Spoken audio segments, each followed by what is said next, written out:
Chapter 1. Why Insults Hit So Hard. The Real Truth.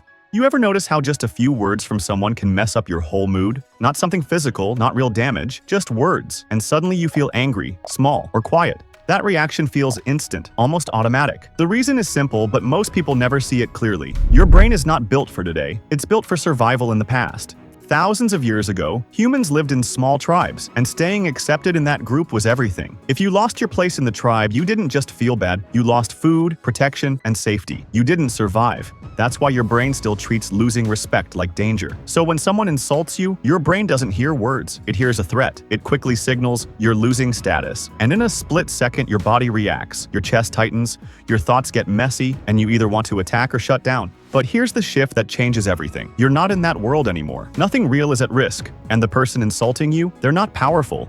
They're just trying to protect their own image, their own status. Their words are not truth, they're pressure coming out of them. The moment you see this clearly, the emotional weight starts to drop. You stop taking it personally, and you start seeing it for what it really is. Chapter 2. Why you lose control and how to take it back. Now here's the real problem. In the moment, you forget all of this. Even if you understand it right now, when it actually happens, you still react. That's because your brain has a fast emergency system called the amygdala. It doesn't wait for logic. In less than a second, it takes control and shuts down your thinking so you can react fast. That's why you either freeze or explode. Not because you're weak, but because your brain is trying to protect you quickly. So instead of trying to think better in that moment, you do something smarter. You prepare a simple trigger before it even happens. Decide this clearly. Next time someone insults me, I pause and press my thumb and finger together. That small action becomes a signal to your brain. It tells your system, slow down. Then you add one more thing, a slow breath in and a slower breath out.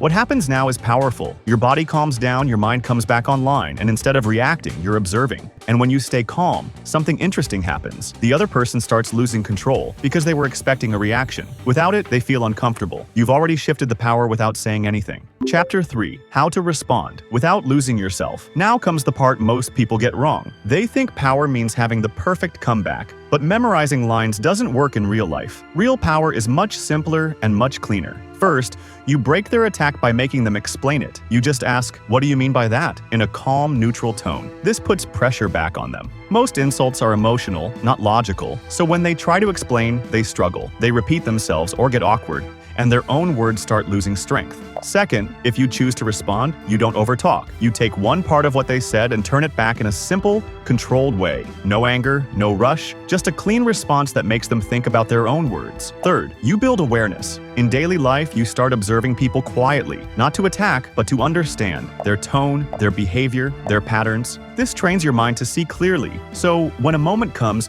your response doesn't feel forced. It comes naturally. And if you practice this for just a few minutes a day, imagining situations and responding out loud, something changes. You stop searching for what to say. It just comes to you.